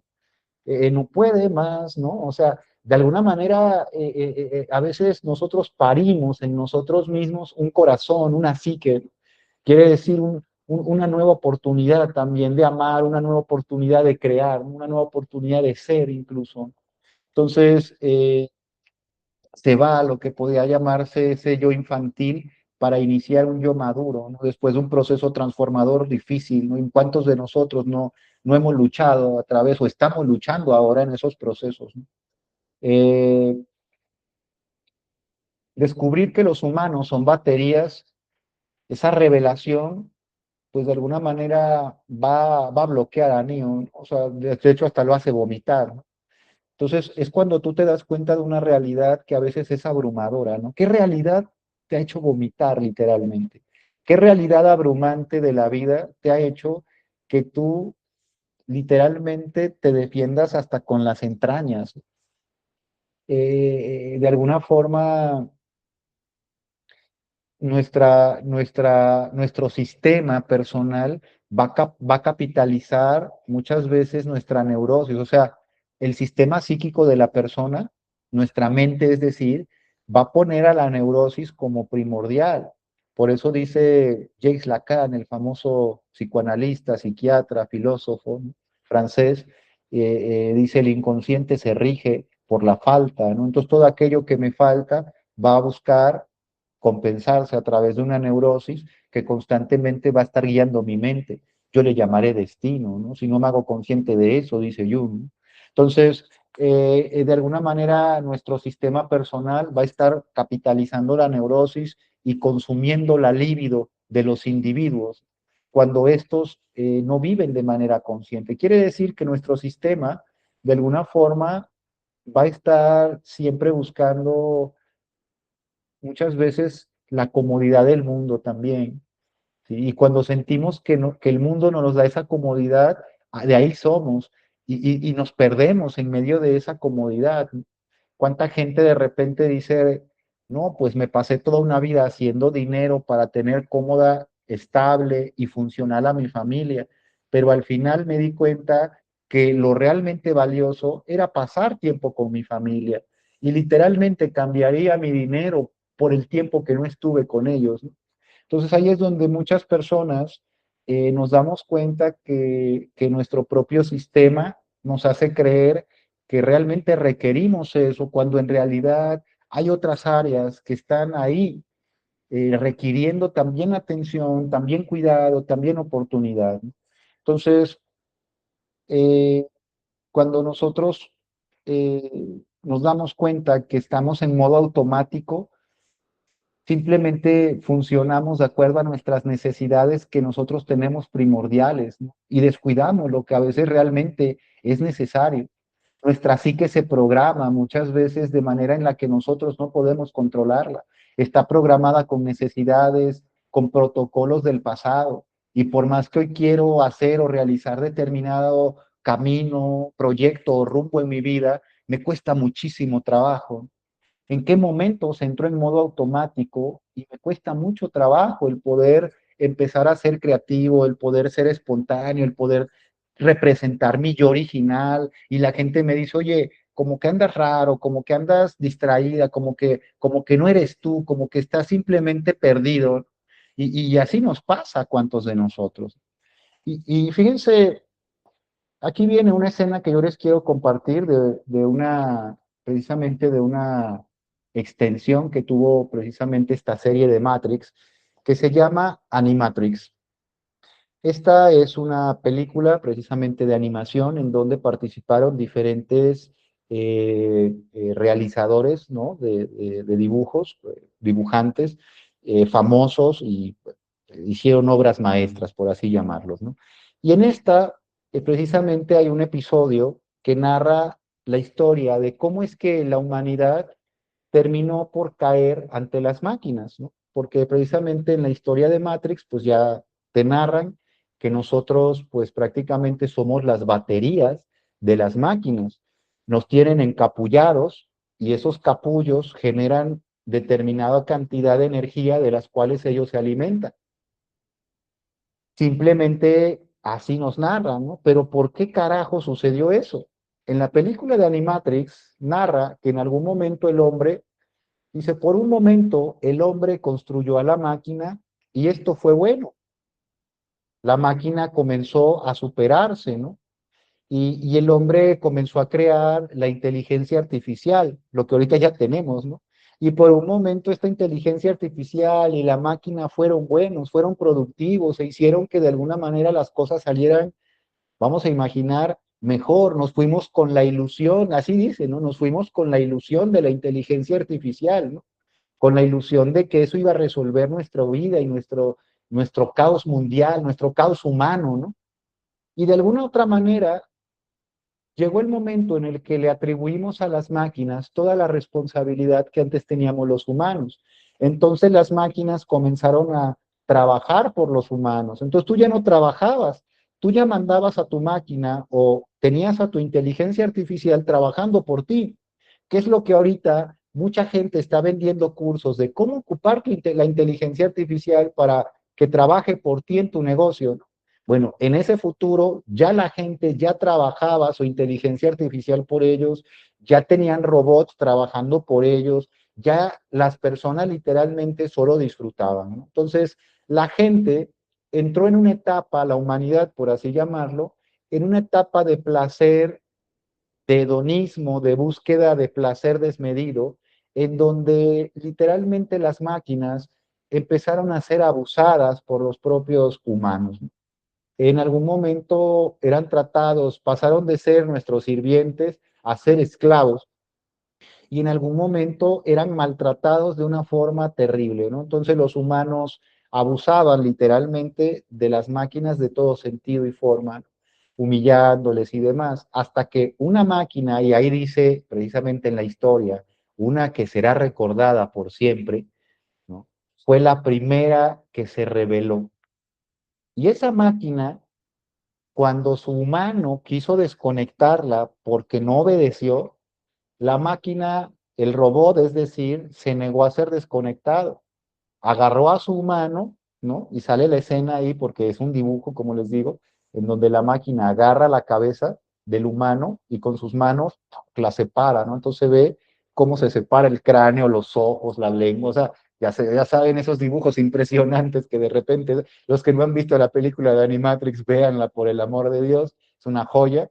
Sale, ¿no? Ese momento, entonces, dice, las opiniones de los humanos se dividieron, ¿no? Algunos dijeron, oigan, es un peligro los robots, ¿no? Otros dijeron, no, pues estaba en su derecho, ¿no? Entonces había humanos que salían con pancartas de apoyen a las máquinas, ¿no? Apoyen a las máquinas, y otros que decían muerte a las máquinas, ¿no?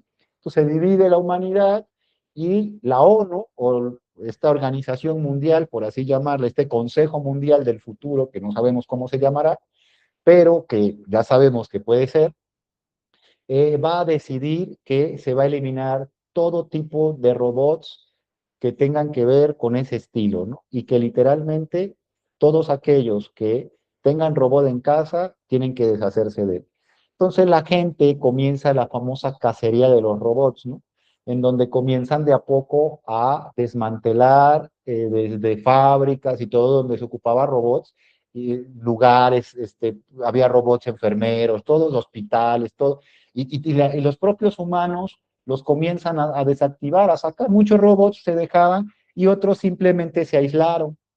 Muchos robots se aislaron en una zona del desierto. Ahí se quedaron aislados, ¿no? Para que los humanos no les hicieran daño.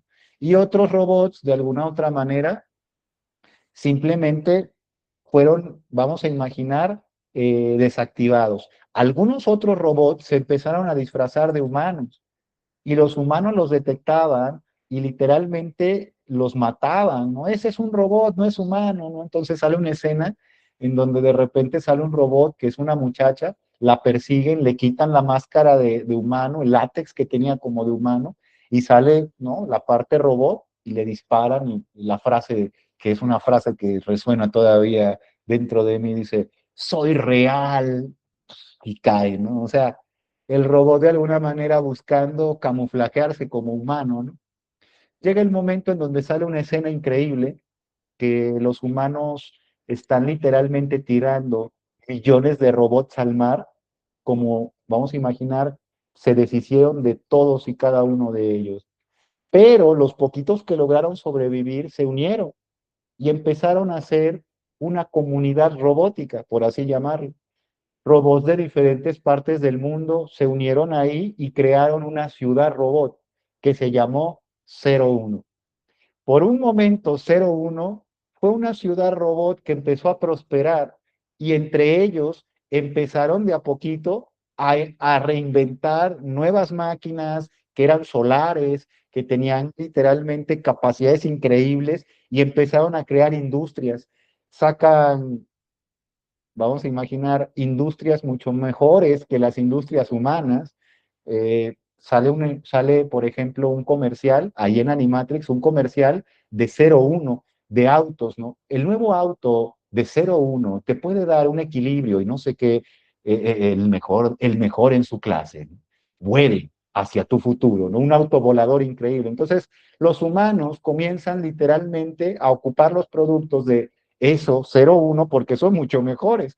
Se va a la alza, crea economía y comienza a competir con el mundo. Posteriormente, hay embajadores de la ciudad o ya de este país, por así llamarlo, que quieren llegar a hacer las paces con los humanos y los reciben en la ONU a un par de robotcitos que llegan hasta con una corbatita y una sombrillita como si fuera una dama y un caballero, y adentro de la ONU los matan. Entonces los robots, dice ahí la historia, dice, la narración dice, no será la última vez que los robots pisaran tierras humanas, ¿no? Entonces los robots pues, literalmente se prenden y comienzan a sacar, por lo que no sabían los humanos, es que ya tenían literalmente un ejército y comienza ese ejército a tratar de apoderarse de las principales ciudades y ahí inicia todo, ¿no? Le hace firmar de alguna otra manera a los humanos vamos a imaginar, un pacto de unión, pero el humano los traiciona. ¿Y qué hace? Manda que con aviones tapen el mundo, literalmente el cielo lo tapen con un humo que no se puede disolver. Y esto, los humanos torpemente creyendo que va a hacer que los robots, como son solares, se desactiven, los robots pueden tener oportunidad de sobrevivir a esto y continúan entonces ahora el ataque hacia los humanos. Comienza a destruir literalmente los ejércitos humanos, las telecomunicaciones y al final, pues terminan por someter a la humanidad. Se dan cuenta los robots que los humanos, cuando los estudian, porque agarran humanos y los empiezan a estudiar, literalmente en la serie sale que está un humano partido por la mitad y está un robot experimentando con el sistema nervioso, entonces le da un toque por acá y comienza a reírse, ¡ah! Y le da un toque por acá y comienza a llorar, ¡oh! Entonces, en ese momento la máquina descubre que el humano es una fuente ilimitada de energía y lo toma como una batería. Se da cuenta que puede crear nuevos humanos a través de lo que puede ser un diseño genético, pero que los humanos mueren si no tienen psique. Entonces crean infinidad de humanos que no sobreviven y se dan cuenta que para que sobreviva el humano tiene que tener una realidad y para eso crean la Matrix. La Matrix es una realidad psíquica conectada, vamos a imaginar, a nivel virtual para que pueda el humano sentir que vive y entonces genere bioquímica, energía, y eso sea la fuente vital que ellos están ocupando para poder sostenerse, ¿sale? Entonces, vamos a imaginar después de esta historia, amigos, todo lo que en su momento pueda ser entonces el que te des cuenta que tú eres uno de ellos y que tú estabas en una granja de humanos aportando electricidad de alguna manera a este o energía a este tipo de máquinas, ¿no? Entonces, literalmente, aquí es donde yo me doy cuenta de que muchos de nosotros, amigos, estamos dormidos todavía en medio de una realidad y en la realidad muchas veces el mundo nos está hablando, ¿no? Recursos naturales que se acaban, economías inestables, ¿no? O sea, y nosotros seguimos en la fantasía, ¿no? Seguimos en el mundo viviendo la fantasía, seguimos literalmente tratando de negar esas realidades que hablan de cuidados, de recursos, que hablan de protecciones, que hablan de formas sociales más amigables, que hablan de cuidado de los nuestros, ¿no? Y nosotros nos seguimos haciendo güeyes, ¿no? Entonces aquí, amigos, llega lo que llamaríamos la parte o la fase 5, que es el entrenamiento y de alguna forma la visita al oráculo, ¿no? Dentro de la narrativa, Neo va a ser entrenado digitalmente, le van a descargar programas, porque eso se puede hacer dentro de lo que es este mundo virtual. Entonces, Neo de repente aprende artes marciales, aprende determinada tipo de cantidad, ¿no? De movimientos y demás. Y comienza a aprender también a cómo doblar las reglas de la Matrix, ¿no? De alguna forma comienza a vivir retos dentro de este mundo virtual o simulado y le van poniendo algunos que pasa y algunos que de repente nomás no logran, ¿no? Como por ejemplo el saltar por ahí un edificio que dicen todos fracasan en la primera vez, ¿no? Entonces, nos damos cuenta que Morfeo de alguna manera le va a tener una especial fe en donde precisamente los demás van a dudar un poco, será o no será, ¿no? Sobre todo cuando tiene capacidades y algunas no, ¿no? Entonces Morfeo, para que de alguna manera se convenzan o no, lo lleva con el oráculo, ¿no? ¿Qué es el oráculo? El oráculo es lo que nosotros llamaremos precisamente la presentación con aquella zona de conocimiento que está por encima de lo que nosotros podemos conocer. Esa zona superior a nosotros. Tal vez esto en este caso bueno, en este caso es una señora que hornea galletas en una cocina, pero de alguna manera es una sabia, ¿no? Es alguien que ha estado desde el principio de la Matrix y que de alguna manera conoce, ¿no? Lo que llamaríamos una pitonisa, ¿no? Alguien que incluso predice, ¿no? Una profetisa. Ella va a examinar a Neo, lo conoce, lo ve, lo reconoce, lo examina y le dice, oye, pues déjame decirte que eres un buen chico, pero ¿qué crees? Que no eres el elegido, ¿no? Entonces toma una galleta, pues literalmente, pues buen viaje, ¿no? Neo se va a decepcionar un poco, pero también de alguna manera va como que a aliviarse, ¿no? Porque a lo mejor el ser el elegido es una responsabilidad. Ella le va a preguntar, ¿crees que eres el elegido? Le dice, es como estar enamorado, ¿no? O sea, el ser elegido es como estar enamorado, ¿no? O sea, es algo que tú debes de saberlo. O sea, nadie te lo dice, es algo que tú debes de saberlo. Entonces, le concluye diciendo que no, ¿no? Que no es el elegido, ¿no? Dice Neo, pues, le dice, ¿tú sientes que eres el elegido? Y Neo no le responde y le dice ella, ahí está, o sea, literalmente ahí en esa respuesta está, ¿no? ¿Tú qué me dices?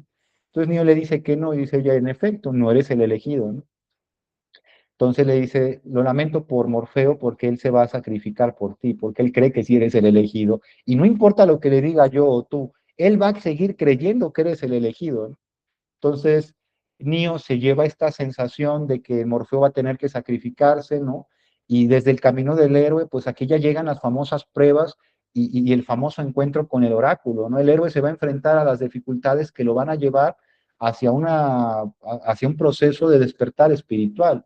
El oráculo va a actuar como una profecía de que no le va a dar al héroe la respuesta, vamos a imaginar, ya masticada, ¿no? O sea, así como digerida, sino le va a dar un acertijo que va a ser necesario para poder crear una voluntad interna, ¿no? No le va a dar literalmente su lechita diluida, no, le va a dar algo que le va a costar trabajo al héroe saber, en este caso a Neo, le dice, tú no eres el elegido, ¿no? Pues los que hemos visto la película, pues sabemos que Neo es el elegido, ¿no? Entonces, tú dices, ¿por qué carajo la pitonisa le dice que no es el elegido? ¿No? Posiblemente porque es una gran responsabilidad. Neo entonces comienza a hacer todo lo que hace por amor y por ética y por lealtad, no por el compromiso de ser elegido, ¿no? Entonces, ahí va a iniciar una historia interesante, ¿no? Desde la psicología analítica, esto va a ser la unión del ánima. El ánima es esa parte femenina del hombre que nosotros tenemos y que a veces renunciamos. Entonces, esta aceptación muchas veces, ¿no? Del ánima, la confrontación con lo que viene al frente, ¿no? O sea, para poder enfrentar lo que viene, tengo que aceptar ambas partes de mí. El entrenamiento y la organización de las funciones de nuestro ego, que cuando ya había colapsado el ego deformado y nosotros volvemos a tomar oportunidad, volvemos a empezar el entrenamiento. El fracaso en el salto va a demostrar que nuestras antiguas resistencias a veces siguen vigentes, amigos, y que a veces el temor y la duda todavía hacia el cambio, a pesar de que ya estamos en el cambio, todavía sigue ahí, ¿no? Entonces el oráculo representará ese famoso arquetipo de ánima, o sea, de lo femenino, en este caso lo que llamaríamos la profetisa, la santa, la diosa, que va a traer la sabiduría infinita, ¿no? Lo que llamaríamos el arquetipo de la sabia o la Sofía, ¿no? La sabiduría intuitiva que todo ser tiene, ya sea mujer o hombre, y que todo ser porta, ¿no? Entonces Neo apela a esa sabiduría interna. A veces nosotros hay momentos en donde hincados, literalmente en medio de la turbulencia emocional, en medio del evento trágico, difícil, hacemos una oración y decimos, Padre, por favor, mándame discernimiento, mándame voluntad, mándame fuerza, mándame inteligencia, algo que me haga que yo sienta que tengo apoyo de alguien o de algo, porque me estoy desarmando. El propio Jesucristo lo hizo en el Monte de los Olivos y de alguna manera dicen que sudó sangre, ¿no? O sea, es ese momento que es crítico, es un momento a veces difícil, muy, muy difícil, y bueno, pues de alguna manera, nuestro héroe no pasa de ese momento, él pasa también por ahí, ¿no? Entonces, eh, de alguna manera, él va de alguna forma a, a decir, ¿no? O sea, fíjense, la, la pitonisa le dice a través de su propia duda que él tiene, le regresa y le dice, ¿sabes qué? Tú te crees ser el elegido y dice él no, ¿no? Y a través de esa duda, esto es un acto terapéutico hermoso, ¿no? Porque le ayuda a que él no se infle siendo el elegido en un ego y se vuelva a deformar, ¿sí? Como el propio Peter Parker, que se infló y se deformó ahora, se volvió el Venom, ¿no? Sus superpoderes fueron ahora para otra forma, ¿no? Entonces, en este caso, a Neo, el hecho de que se le diga que no es el elegido, le va a cortar la oportunidad de que ese ego se infle y eso le haga sentirse un Dios sin haber llevado el proceso, ¿no? Vamos a imaginar. Entonces, después de todo esto, eh, pues Neo va a obligarse a actuar por amor, por ética, como les digo, y no por el peso de una profecía, ¿no? Va a venir la parte sexta de nuestra fase, vamos a imaginar, de proceso transformador, la integración, de alguna manera, de la traición y el sacrificio, ¿no? Aquí muchas historias hablan de traiciones, de gente que traiciona. aquí es Cifre, ¿no? Ese miembro de la tripulación que ya está cansado, como les decía, de sufrir, del mundo real, de comer cosas feas, va a traicionar al equipo y va a querer volver a la Matrix con amnesia, es decir, negocia y dice, yo quiero volver con amnesia, sin que literalmente nadie ni nada me recuerde la Matrix y aparte con dinero, con estatus, con fama, quiero ser actor. Ahí es donde viene la famosa ignorancia como felicidad, amigos. Los agentes emboscan al grupo gracias a que les da el pitazo este cuate. Morfeo se va a tener que sacrificar y se deja capturar con tal de que Neo escape, cumpliendo la predicción del oráculo. Desde una parte analítica, podríamos decidir que este tipo de elementos, amigos, van a funcionar, ¿no? Van a funcionar como una regresión, ¿no? También hacia la pérdida de cierto arquetipo, ¿no? O sea, fíjense, Neo pierde literalmente todo, ¿no? O sea, pierde a Morfeo, que era su guía, y se queda en la nada, ¿no? O sea, es algo que frecuentemente le sucede al héroe, que tiene que enfrentar por él mismo, ahora sí, la pelea final, ¿no? Como el propio Harry que tuvo que ir él solito ya sin Hermione ni sin Ron a enfrentar como tal a esa imagen oscura, ¿no? A ese innombrable, ¿no? Entonces, este traicionero, Cifre, es el ejemplo perfecto de la regresión, ¿no? Del paciente que prefiere el síntoma a, se podría decir, a la conciencia, ¿no? Prefiere la falsedad protectora con tal de no sostener lo que es el proceso transformador, que es doloroso muchas veces. ¿Cuántos de nosotros preferimos esa comodidad? ¿Cuántos de nosotros? Y a veces ya estamos casi saliendo del proceso transformador y dices, siempre no, papá, ¿no? O sea, como este cuate, ya hasta tenían al elegido y ya estaban a punto de que las cosas fueran diferentes y el cuate renuncia, ¿no? Traiciona. Entonces, esa frase de la ignorancia es la felicidad es el manifiesto de esa neurosis evasiva, ¿no? Porque le dice, cuando está entrevistándose con el agente Smith, le dice él, ¿sabe qué? Yo sé que esto no existe, sé que este bistec en realidad simplemente es mi cerebro diciéndome que está jugoso, pero la ignorancia es la felicidad, ¿no? Entonces, ahí es donde viene lo que muchos de nosotros, amigos, a punto de estar listos para salir victoriosos con nuestros procesos internos, nos regresamos, carajo, nos saboteamos y no nos damos cuenta, justo antes de que todo ya comience, llega el sabotaje. Entonces, la captura de Morfeo, pues va a hablar precisamente de despojar, ¿no? Del grupo, porque no solo es para él, sino de todo el grupo, al padre, ¿no? De hecho, cuando capturan a Morfeo, se reúnen los sobrevivientes de los que se quedaron por ahí, y dice Neo, ¿qué va a pasar? Dice, Morfeo sabe las claves de Sion. Sion es la ciudad que los humanos tienen oculta ante las máquinas.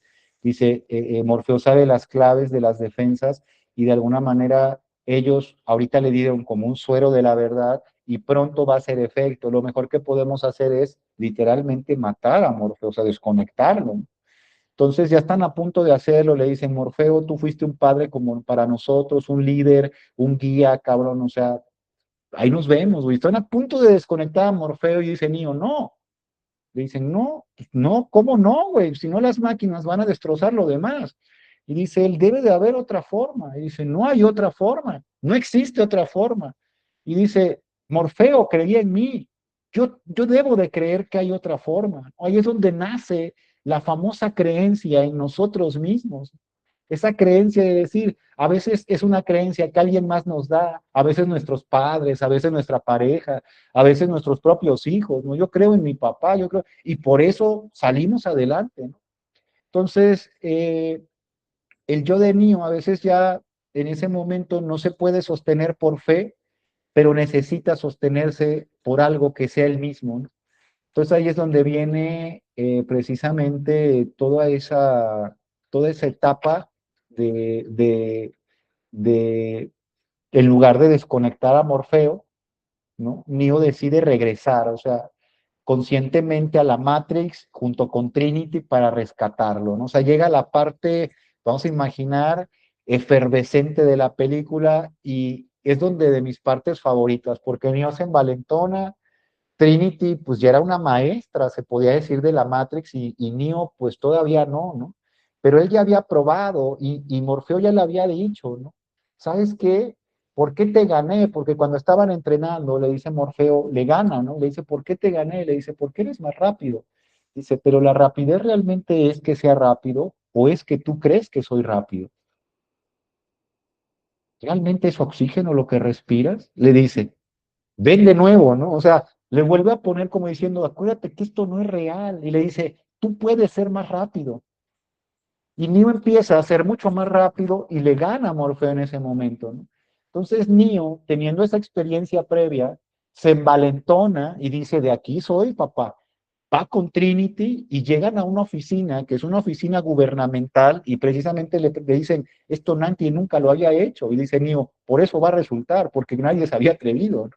Y ahí es donde también llega una metáfora increíble, ¿no? Lo que nadie ha hecho, muchas veces no lo hacen por el temor de que saben que precisamente van a fallar, pero aquel primero que se atreve rompe la regla, quita el status quo y reorganiza la realidad, ¿no? Entonces Neo entra armado hasta los dientes y sale una escena graciosa que le dicen, si tienen algún objeto de metal, déjenlo aquí, ¿no? Entonces sabe la gabardina y están llenos hasta el fondo de granadas, o sea, ya saben, la escena increíble, comienza la música, ¿no? Tiqui, tiqui, tiqui, y comienza los disparos increíbles, a hacer la famosa danza, ¿no? Que hace Trinity y Neo, o sea, literalmente hacen una acribillada de seres humanos ahí, disparos tras disparos, termina en lo que pueda llegar a ser pasar del otro lado, subir a donde estaba precisamente Morfeo, que está siendo torturado psicológicamente por el propio agente Smith, que por con tal de torturar a Morfeo, no se da cuenta que Neo está ahí, ¿no? Y le dicen, le abren la puerta y dicen, ¿qué pasó? Y le dicen, ¿qué no sabes? Y dicen, no. Dice, llegaron por él, ¿no? O sea, ya, y dice, ¿qué? ¿Cómo, güey? Si esto no haya nadie se había atrevido, ¿no?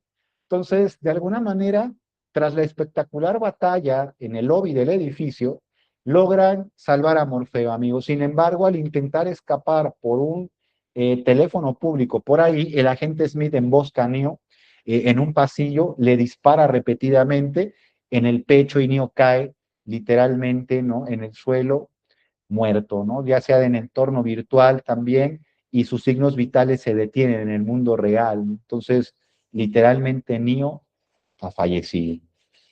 Es un momento difícil, ¿no? Es un momento trágico desde la psicología analítica, pues hablaría precisamente, perdón, desde el camino del héroe, se hablaría de esa zona, ¿no? El héroe que entra en el corazón de la fortaleza enemiga y que se enfrenta cara a cara con el monstruo, con el dragón, ¿no? Con todo eso que de alguna manera a veces está ahí, pero que nosotros no nos damos cuenta, que son esas zonas internas. Entonces, va a sufrir una muerte física, una muerte natural. Las antiguas vestiduras que protegían su cuerpo son destruidas, su armadura, por así llamarlo, la armadura del héroe se destruye como caballero del zodiaco cuando le hacían un poder y terminaba despedazado, ¿no? Y termina por ahí precisamente pues acabado. Desde la psicología analítica, la confrontación con la sombra tiene que llegar en algún momento, ya sea el rey David luchando con su noche oscura o precisamente el propio Neo luchando contra los agentes, la confrontación con la sombra llega, ¿no? La disolución del viejo yo tiene que suceder, ¿no? El morir para vivir. Entonces, el regresar a buscar amor fue un acto de voluntad de un yo ya maduro. Esto habla de que ese yo psíquico ya madurado y regresa a buscar al guía, ¿no? Es como cuando una persona de repente sale de casa siendo un adolescente, renegando de la familia, pasa una etapa en su vida transformadora y regresa a casa diciendo, oye papá, oye mamá, qué valiosos consejos me dieron. Oye, gracias por haber hecho esto por mí, gracias por no dejar que yo saliera de la escuela, gracias por alentarme, gracias por regañarme cuando me tenían que regañar, ¿no? O sea, es ese momento en donde ya llegas maduro, ya llegas con una sensación de decir, tengo que rescatar de nuevo al guía, ¿no? O sea, es esa sensación de repente de decir, ¿qué razón tenías, mamá? ¿Qué razón tenías, papá? Es el rescate de ese momento que por un momento renegamos, pero que ahora aceptamos, ¿no? Entonces, el enfrentamiento en el pasillo con Smith, pues será el enfrentamiento directo con la sombra. No puedes transformarte sin que algo dentro de ti tenga que morir, amigos. O sea, eso es algo natural. Esto nos lleva al final, que es el beso de Trinity y pues la realización de Neo, del sí mismo, ¿no? En la narrativa, pues en el mundo real, Trinity va a llorar sobre el cuerpo de Neo, ¿no? Le va a confesar al oído que el oráculo le dijo que ella se enamoraría del elegido, por lo tanto, él no puede estar muerto, tú no puedes estar muerto porque yo te amo. O sea, literalmente tú eres el elegido entonces porque yo te amo, ¿no? Entonces lo besa y como cuento de hadas, como si fuera la Cenicienta, ¿no? En ese instante el corazón de Neo vuelve a latir, Neo se pone de pie, ahora con una soberanía que se ve en la mirada, y los agentes le disparan, pero en ese momento Neo, con una calma absoluta, amigos, detiene las balas simplemente con levantar la mano. En ese momento, Neo ve una realidad nueva, ya es una realidad en código, ese famoso código verde, ya no es la realidad del mundo como antes la veía esa Matrix, ahora puede ver la verdad, válgame la redundancia, y comienza entonces a vencer, ¿no? A los agentes, se mete adentro de uno y lo explota, ¿no? Y ahí, desde el interior hace estallar precisamente a ese agente. Entonces, desde el camino del héroe, hablaremos que este es el proceso de resurrección y el volver con el elixir, ¿no? El héroe va a regresar de la muerte muchas veces ya con cierta divinidad, por así, ¿no? Delatando su divinidad, ha conquistado la dualidad del mundo interno y del mundo externo. Posee el poder transformador para vencer la ilusión del mundo y la ilusión interna del ego. Desde la psicología analítica, aquí hablaremos de que es esa conjunción, esa unión alquímica interna, esa fusión de esos dos poderes internos. El beso de Trinity pues habla de la representación de esa conjuntio, de que de alguna manera hay un ánima integrada, hay una representación de la fuerza afectiva que devuelve la vida, o sea, el amor dando vida, vaya. Y de alguna manera el beso del príncipe que siempre va a otorgar ese aliento de vida, ¿no? Mostrando que es el elegido y de alguna mirada, de alguna manera, amigos, mirando el mundo ahora de manera diferente, simbolizando ahora una psique por encima de este mundo y de su ilusión, ¿no? O sea, nos damos cuenta que Neo ha despertado conscientemente y que ahora su conciencia en este caso ya se da cuenta tanto del mundo interno como del mundo externo y de la ilusión de ambos mundos. Y ahora él puede dominar, puede mandar, puede dirigir, puede realmente, vamos a tomarlo así, ser el dueño. En este momento, amigos, cerramos con muchísimo gusto nuestra transmisión. Yo les agradezco a todos aquellos que me han venido acompañando en estas sesiones. Ya vamos llegando a nuestras sesiones finales. El día de hoy nos quedamos con una gran, de verdad, moraleja de cómo precisamente el llamado a veces pues es simplemente por curiosidad y termina revelándose algo increíble en nuestra vida, ¿no? Terminamos comprendiendo mucho de nosotros, incluso transformándonos hacia un espectro totalmente diferente. Amigos, nos vemos en nuestra siguiente sesión, que será la siguiente semana, primero Dios, y aquellos que nos están viendo por las redes sociales, les agradezco, aquellos que están aquí acompañándonos todavía a estas horas de la noche, muchísimas gracias, amigos. Nos quedamos un minutito aquí para comentarios finales. Que tengan todos una maravillosa y bella y bendecida noche. Nos vemos pronto, amigos. Chao. Bye.